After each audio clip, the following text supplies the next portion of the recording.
O estudo de hoje é sobre o Natal, sobre a prática de ter uma árvore de Natal dentro da casa das pessoas e o porquê eu, como uma seguidora do Machia, uma seguidora da palavra, uma Natzarim, não comemoro mais essa data. Bom, antes de então abrirmos, na verdade já está aberta, né?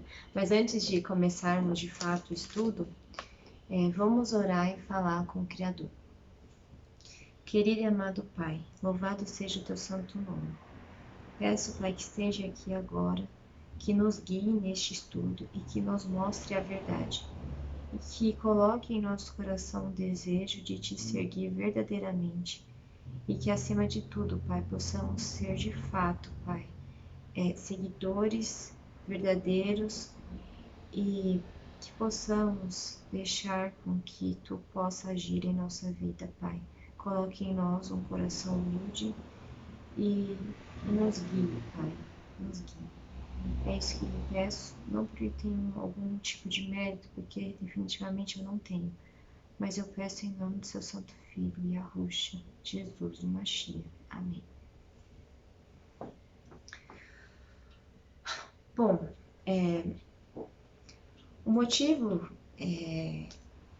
desse vídeo é porque, claro, tá chegando o dia 25 de dezembro e muitas pessoas que se denominam cristãos, né, comemoram essa data.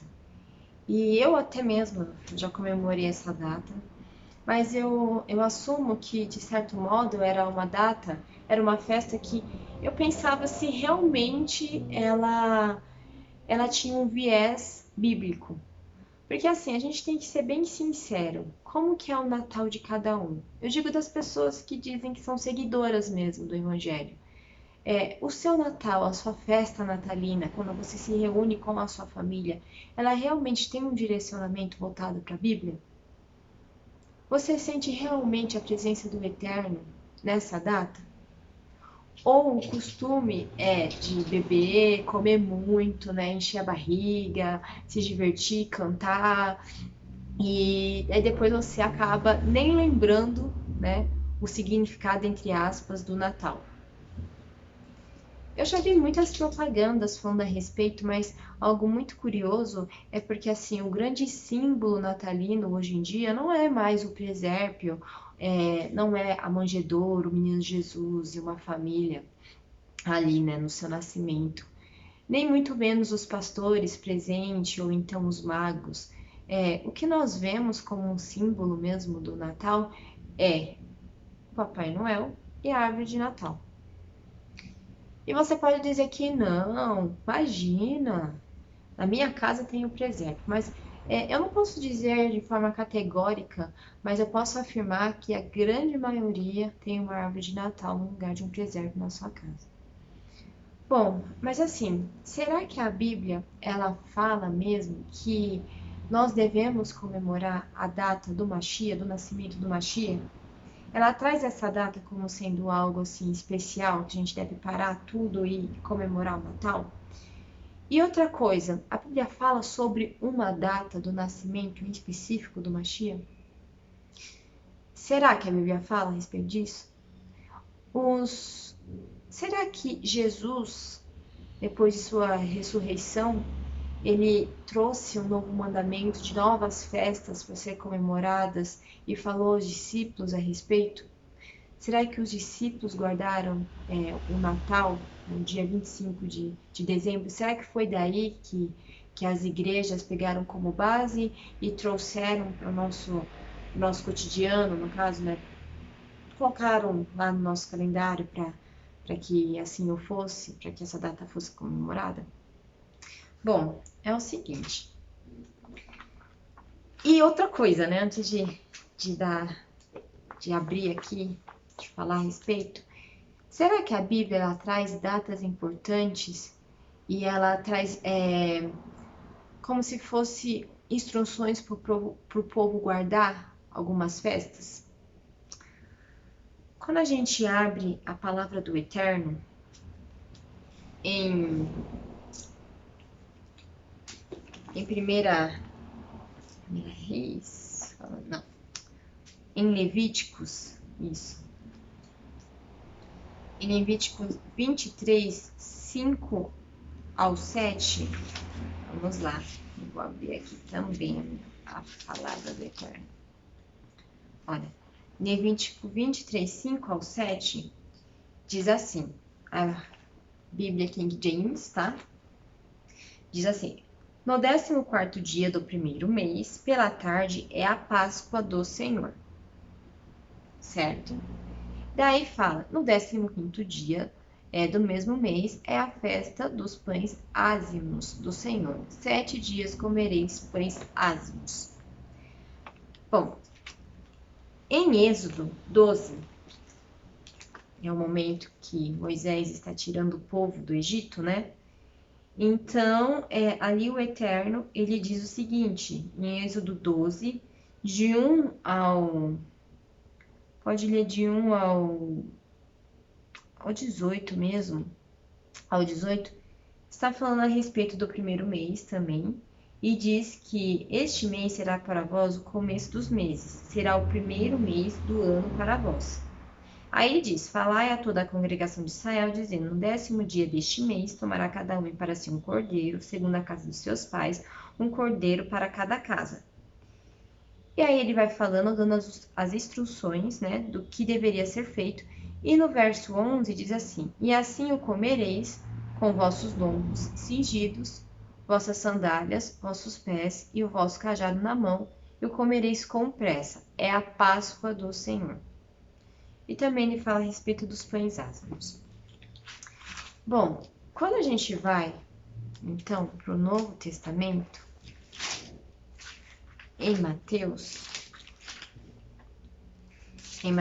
26, 17 ao 29, fala o seguinte. Bom, e no primeiro dia da festa dos pães ázimos, os discípulos vieram até Jesus, dizendo, onde queres que preparemos para comeres a Páscoa? Então, assim, o que nós vemos aqui, o porquê que eu abri aqui na palavra do Eterno, falando a respeito da Páscoa. Porque a Páscoa, ela foi, né, no caso, desde a aliança, da antiga aliança, né, ela foi uma data estipulada pelo Eterno para que tenha uma comemoração, não apenas a Páscoa. Quando você abre a palavra do Eterno em Êxodo, em Levítico, em Números, tem várias festas que o Eterno traz como sendo festas para que o povo comemorasse. E cada festa tem um significado. Então, nós temos a Páscoa, né? A festa dos pães ázimos, nós temos os tabernáculos, o Yom Kippur. Tudo isso, todas essas festas têm um direcionamento do Eterno. Ou seja, a Bíblia traz o nome da festa, o porquê dessa festa e a data da festa. Mas e o Natal? Cadê?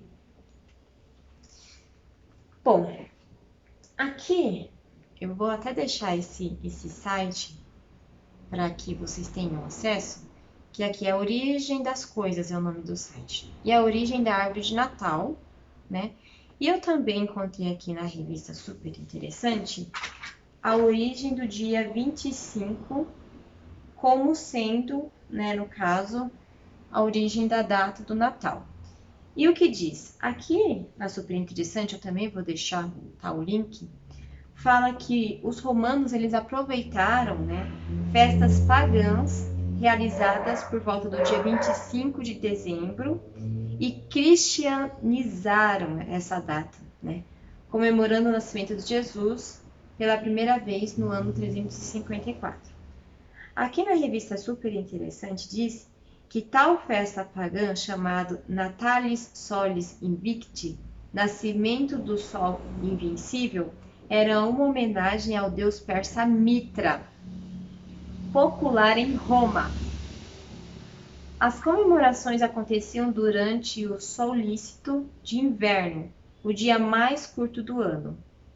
No hemisfério norte, o solstício não tem data fixa. Ele costuma ser próximo de 22 de dezembro, mas pode cair até o dia 25 de dezembro. Bom, a origem dessa data... a origem da data é essa, né? Mas será que Jesus ele nasceu nessa revista super interessante? A origem da data do nascimento de Jesus, no caso, no dia 25 de dezembro, alguns estudiosos afirmam que não é a data realmente do nascimento de Jesus. Bom, Carlos Calda, da Universidade Mackenzie em São Paulo, fala que não, que no dia 25 não é a data definitivamente. Por quê? Porque na Bíblia, o evangelista Lucas afirma que Jesus nasceu na época de uma grande recenseamento que obrigava as pessoas a saírem do campo e irem à cidade se alistar. Só que em dezembro, os invernos na região de Israel são rigorosos, impedindo um grande deslocamento de pessoas. Também por causa do frio, não dá para imaginar um menino que nasceu, né, no caso, numa manjedoura, num lugar assim, que não tem uma estrutura para o inverno, né, um frio rigoroso, seria impossível da gente imaginar Jesus nascendo no inverno. E, lógico, a Bíblia ela mostra que não, né, e até mesmo o Carlos Caldas, da Universidade Mackenzie, afirma isso. O mais provável é que o nascimento tenha ocorrido em março e novembro, quando o clima do Oriente Médio é mais ameno. Isso está na revista super interessante, né? Bom, mas e a origem da árvore de Natal? Qual é? A Bíblia fala, por um acaso, que devemos colocar uma árvore na nossa casa e enfeitar essa árvore como sinal do nascimento de Jesus? Se a Bíblia dá instruções de como é para se comemorar a Páscoa, como é poder comemorar os pães asmos, por que ela não dá instruções específicas para comemorar o Natal, no caso? Será que é porque o Natal não é uma data bíblica? Hein? Ok, mas e aí a origem da árvore de Natal? Eu encontrei aqui um site muito interessante, né? Que é a origem das coisas. E ele diz o seguinte, que o costume de enfeitar árvores é mais antigo que o próprio Natal, né? Já antes de Cristo, praticamente todas as culturas e religiões pagãs usavam enfeite em árvores para celebrar a fertilidade da natureza. Bom, fala assim que os romanos, eles adornavam as árvores em honra a Saturno, que era o deus da agricultura. Eu vou deixar, lógico, eu já falei, né, até que eu vou deixar o link desse site para vocês derem uma lida. Então, mas será que a Bíblia ela fala alguma coisa sobre árvore? A gente tem que pensar também o significado da árvore.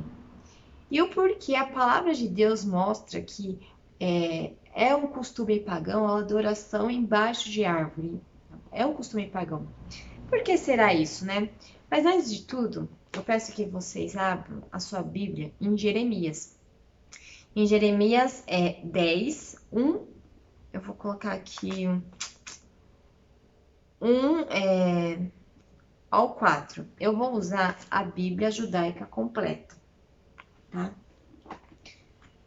Ouçam a palavra que Adonai diz a vocês, casa de Israel. Eis que Adonai diz, não aprendam o caminho, né, dos pagãos, que aqui ele usa o termo godins, né?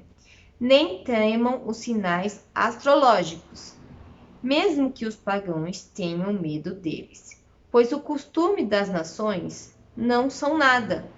Eles cortam uma árvore na floresta e um artesão a trabalha com seu machado. Eles a enfeitam com prata e ouro, prendam-na com martelo e prego, para que não se mexa. Como um espantalho de plantação de pepinos, ela não consegue falar. Ela terá de ser carregada, pois não pode andar. Não a temam, ela é incapaz de fazer o mal, além de não conseguir fazer qualquer coisa boa. Então aqui, o que a palavra do Eterno está falando aqui em Jeremias, né?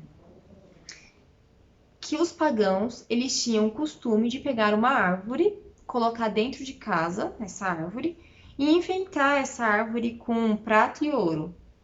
Nossa, que semelhança com a árvore de Natal, não é mesmo?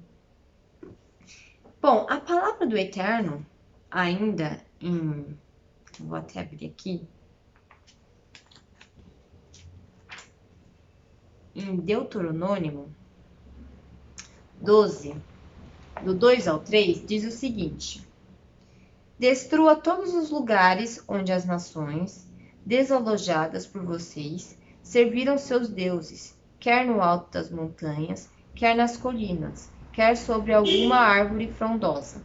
Quebram os altares, façam as colinas em pedaços, queimem os postes sagrados por completo, eliminem as imagens esculpidas de seus deuses, exterminem o nome deles deste lugar. Interessante que fala, né, aqui, que quer sobre alguma árvore frondosa. Bom, vamos lá. Em 1 Reis 14, 22 ao 23, diz assim: E Arudá fez o que para Adonai era pecado. Eles provocaram a sua ira em razão de seus pecados, que foram piores que o dos seus antepassados, pois construírem altares, colunas sagradas e postes sagrados em todos os lugares altos e debaixo de toda árvore frondosa. Neste lugar havia também o culto com prostituição, envolvendo homens e mulheres, que faziam todas as coisas abomináveis praticadas por outras nações e que Adonai tinha expulsado no meio do povo de Israel. Bom, embaixo de árvore, né? Eles tinham esse costume. Aqui na Bíblia Judaica Completa, utiliza o termo árvore frondosa. Vamos lá, vamos continuar. Em 2 Reis 17, 9 ao 10, fala assim: o povo de Israel fez praticamente coisas que não eram retas segundo Adonai, seu Deus.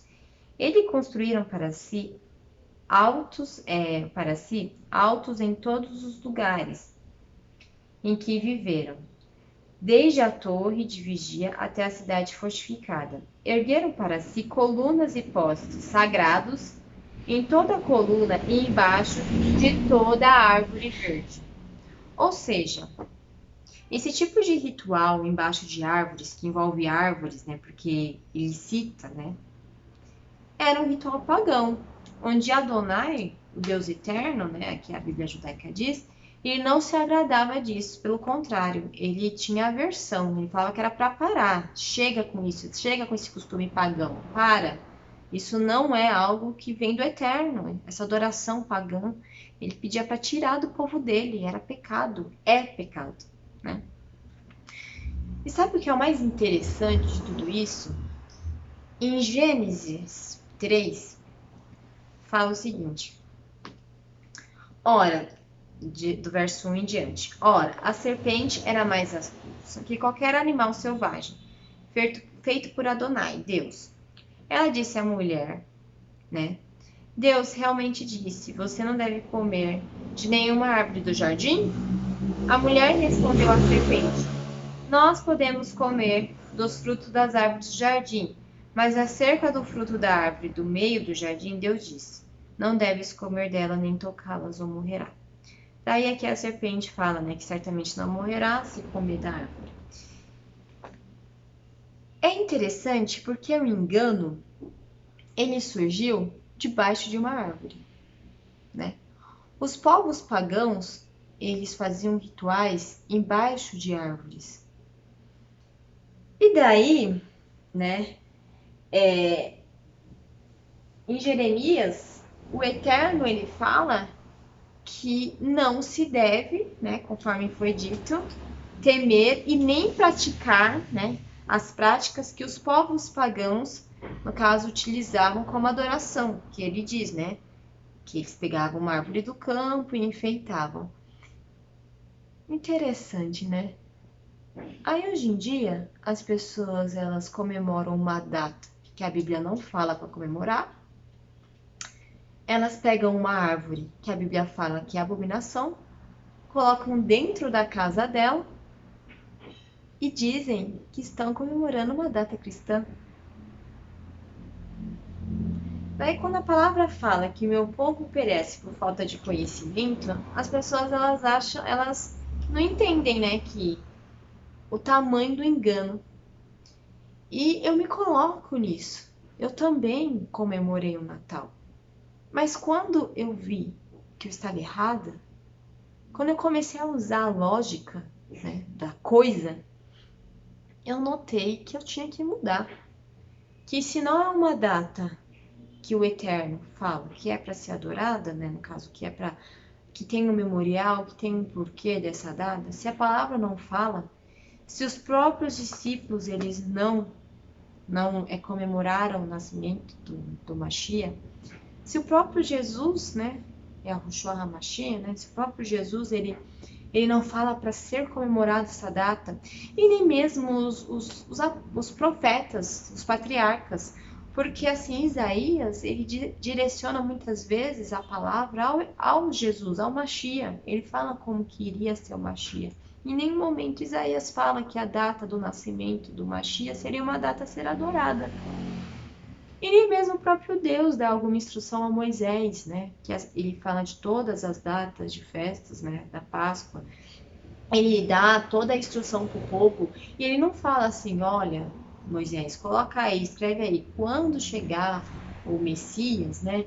A data do seu nascimento, dia 25, tal, aqui como diz, vamos supor, né? Tal mês, o 25º dia, né? Será comemorado a data do nascimento do Mashiach. Nele não fará nada, será uma festa para regozijar a vinda, né, do Salvador. Não, o Eterno não fala isso. Das outras festas ele fala. E também as outras festas têm um começo, meio e fim, ele fala e dá instrução.